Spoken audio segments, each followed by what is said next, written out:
지난 2018년에 역사상 가장 큰 규모의 활발한 수중 폭발이 일어났어요. 적어도 우리가 공식적으로 기록할 수 있는 지진 중에서 말이에요. 과학자들은 마다가스카르 서쪽 인도양을 강타한 지진들을 따라갔어요. 2018년과 2021년 사이에 마다가스카르와 모잠비크 사이에 있는 마요트라고 불리는 작은 섬에서 11,000회 이상의 지진이 발생했어요. 그중 가장 강한 건 진도 5.9였죠. 그때까지 이 지역은 꽤나 평화로웠어요. 50년 넘게 이곳에서 기록된 지진은 단 2번뿐이었죠. 규칙적인 지진과 함께 지하 깊은 곳에서 형성된 꽤 낮은 진동수의 지진과 같은 특이한 지진 웅웅거림이 있었어요. 사람들은 지 표면에선 그 웅웅거림은 느낄 수 없었지만 전 세계 연구원들이 그걸 발견했고, 그게 사실은 아무도 알아차리지 못한 화산 활동과 관련이 있다는 걸 깨달았죠. 이상한 일이 일어났어요. 수중 폭발로 인해 고층 건물 크기의 거대한 화산이 생긴 거예요. 이 새 수중 화산은 뉴욕의 원 월드 트레이드 센터의 약 1.5배, 그리고 자유의 여신상의 거의 10배 더 큰 것으로 밝혀졌죠. 화산이 나타난 지역은 2014년에 탐사되었지만 그 당시엔 거의 평평했고 평화롭고 비어있었죠. 이제 해수면 아래 거의 2,580m의 실제 화산이 있어요. 화산은 지하 55km에 위치한 엄청나게 깊은 저수지에서 마그마를 얻어요. 여긴 우리가 아는 가장 깊은 화산 마그마 저장고예요. 지구에는 층이 있는데 가운데 층이 약간 두툼해요. 마치 많은 초콜릿에 있는 땅콩 캐러멜 필링과 같아요. 연구에 따르면 아마 지구의 액체 멘틀 깊숙한 곳에 해양 지각의 덩어리들이 있을 거라고 해요.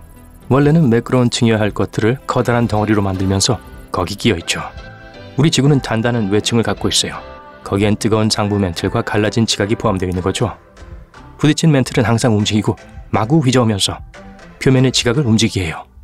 이런 식으로 해양 지각은 깊은 곳으로 잠수해 거대한 마그마 기둥을 행성의 표면으로 올라가게 만들어요. 과학자들은 심지어 중국의 수백 킬로미터 아래에서 태평양의 고대 조각을 발견했어요. 이것들은 오래전 태평양 해저의 오래된 잔해들이었고 지구 표면 아래 멘틀 전이층으로 끌어당겨졌죠. 바다 밑바닥에 있던 이 바위판은 지각의 상부 멘틀의 일부 단단한 부분으로 이루어져 있어요. 우리 행성에서 일어나는 화산 활동의 대부분은 우리가 보지도 못하는 곳에서 일어나요. 바다 표면 아래에서 말이죠. 약 70%의 모든 화산 활동이 바다에서 일어나며 주로 남태평양 지역에서 발생해요. 그곳엔 1,100개 이상의 화산이 모여 있어요.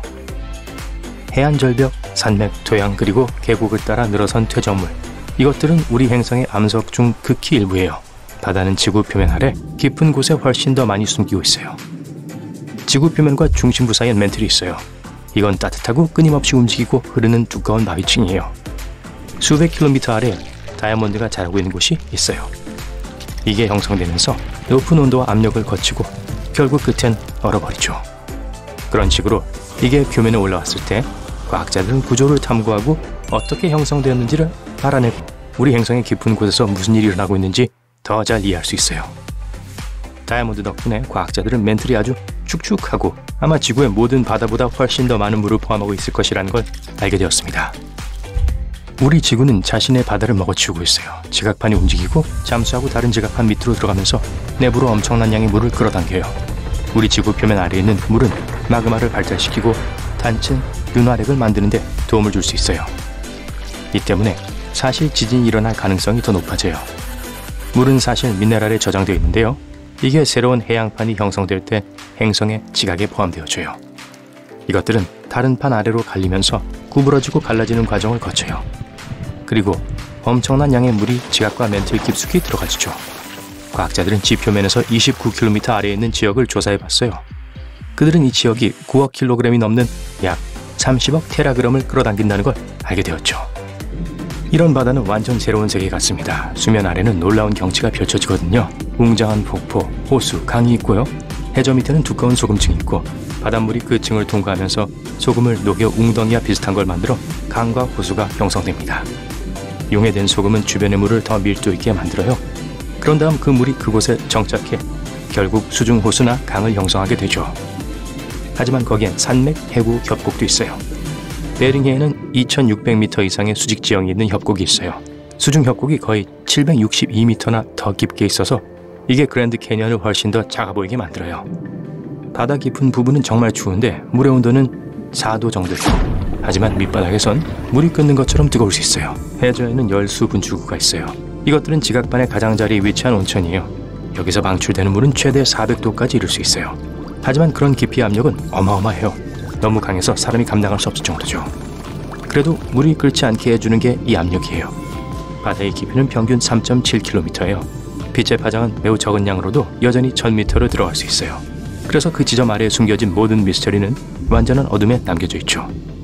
바다의 실제 빛나는 부분은 180m 정도까지입니다. 태양이 비록 우리에게 빛을 주지만 우리 행성의 대부분은 항상 어두워요. 이것은 지구의 70% 이상을 덮고 있는 바다 때문이에요. 바다에서 난 가장 큰 소리, 그리고 지금까지 녹음된 가장 큰 소리는 얼음 지진에서 나왔어요. 소리가 너무 커서 연구원들은 4828km 이상 떨어진 센서로 그걸 포착해냈죠. 얼어붙은 땅을 부수는 지진 활동이 있었어요. 남극 빙상은 미국 대륙과 멕시코 대륙을 합친 것보다 더 커요. 남극의 큰 빙산은 750억 리터 이상의 물을 저장하고 있는데 이건 5년 동안 100만 명에게 물을 공급해 줄 수 있는 양이에요. 인간은 바닷물은 마실 수 없지만 보통 해빙은 마실 수 있어요. 시간이 지나고 얼음이 나이가 들어가면서 얼음 결정 사이에 갇힌 염수가 밖을 빠져나옵니다. 그렇게 만들어진 얼음은 우리가 먹을 수 있을 정도로 신선해지죠. 만약 우리 지구에 있는 모든 빙산과 빙하가 동시에 녹으면 해수면은 26층 건물의 높이로 자유의 여신상보다 약간 짧은 79m 더 올라갈 거예요. 조개는 우리에게 과거의 바다에 대해 더 많이 알려줄 수 있을 만큼 충분히 오래 살아요. 고대 연체동물은 500년 이상 살 수 있었어요.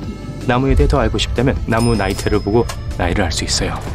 연체동물이 몇 살인지 확인하려면 껍질에 있는 고리를 조사해서 알 수 있어요. 또 이건 과학자들이 바다, 기후 등등의 모든 정보를 얻는 방법이에요. 조개는 약 1000년 전에 무슨 일이 일어났는지 살펴보는데 도움이 될 수 있어요. 이제 지구는 4개가 아니라 5개의 바다를 갖고 있어요. 남극해라고 불리는 이 새로운 해양은 불과 몇 달 전에 공식적으로 인정되었습니다. 남극해는 대서양, 태평양, 그리고 인도양과 접해 있어서 과학자들은 이게 정말로 새로운 바다인지 아님 이 세 곳의 추운 지역의 일부인지에 대해 동의할 수 없었죠. 우린 바다를 지도상으로 그냥 나누는 게 아니에요. 각각은 독특한 해양종들을 위한 다른 조건을 갖고 있죠. 예를 들어 남극해에는 표범물개, 범고래, 밍크고래, 황제 펭귄, 그리고 차가운 얼음바다에 사는 다른 동물들이 있어요. 또 새우처럼 생긴 작은 생물이며 거기에 사는 많은 큰 동물들의 먹이인 크릴새우의 집이기도 합니다. 우리 지구의 삶은 약 35억 년 전에 시작되었어요. 전 그때 없었어요. 정확히 어떻게 그리고 언제인지 여전히 미스터리지만 어떤 이론에 의하면 생명은 바다 깊은 곳에서 처음 나타났을 수도 있다고 해요. 몇 년 전 과학자들은 약 40억 년 전에 형성된 바위 안에서 미세한 튜브와 필라멘트를 발견했어요.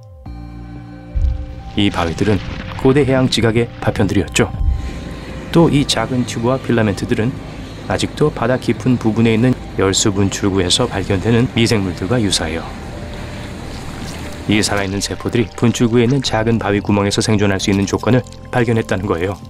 그리고 지구 생명체의 진화에 대한 놀라운 모험을 시작하게 된 거죠.